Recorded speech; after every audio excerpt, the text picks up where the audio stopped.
Last వీడియోకి continuation ఇది. 5:30కి అయితే స్టార్ట్ అయ్యామని చెప్పాను కదా. కంప్లీట్ అయ్యేసరికి 11:30 అయింది. లింగాలను దర్శించుకోవడమే కాకుండా మధ్యలో కొన్ని టెంపుల్స్ అయితే కవర్ చేసాము, అందుకే లేట్ అయింది. మేమైతే లాస్ట్ 3 లింగాలు లోపలికి వెళ్ళి దర్శించుకోలేదు, ఇలా బయట నుంచే దర్శించుకున్నాము. ఎందుకంటే లేట్ అవడం వల్ల టెంపుల్ క్లోజ్ చేసి, ఈశాన్య లింగానికి ముందే మోక్ష మార్గం అయితే వస్తుంది. చూడండి ఎంత పెద్ద క్యూ ఉందో. అప్పటికే ఫుల్గా కాళ్ళు అయితే పీకేస్తున్నాయి. ఇంకా లైన్లో నుంచోలేదు మేమైతే. భూమి మీదకి తీసుకొచ్చిన దేవుడే ఏదోలాగా తీసుకెళ్లిపోతాడులే అని చెప్పేసి అక్కడి నుంచి వెళ్ళిపోయాము. అప్పటికే అందరి బాడీస్ లో ఎనర్జీ అయితే అయిపోయింది. పాపం ఎవ్వరు అసలు నడవలేకపోతున్నారు, అందరూ మెక్కుతూనే నడుస్తున్నారు. సంజలింగాన్ని కూడా దర్శించుకుని ఇంకా వెంటనే స్టార్ట్ అయిపోయాము. ఎక్కడైనా కూర్చుందామంటే ఇంకా లేవలేకపోతున్నాం అనమాట. అప్పటికే ఇంకా మెయిన్ టెంపుల్ 2 కిలోమీటర్స్ అయితే ఉంటుంది. నేను వీడియోలో నవ్వుతున్నాను కానీ నిజంగా నా పరిస్థితి చాలా ఘోరం. మంది చిన్నపిల్లలను కూడా తీసుకొచ్చారు. వాళ్ళు పాపం అసలు స్టార్టింగ్ లో బాగానే ఉంటది కానీ తర్వాత వాళ్ళకి కూడా కాలు నొప్పి వస్తాయి కదా.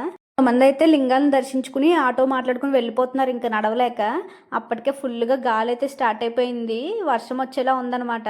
మోస్ట్ ఇంకా టెంపుల్ దగ్గరికి అయితే వెళ్ళిపోయాము. ఆ గోపురాన్ని చూడగానే ఎక్కడ లేనంత ఆనందం వచ్చిందనమాట.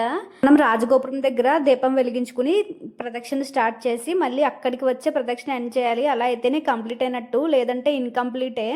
నెక్స్ట్ వీడియోలో మీకు దర్శనం గురించి షేర్ చేసుకుంటాను. వీడియో నచ్చితే లైక్ చేయండి.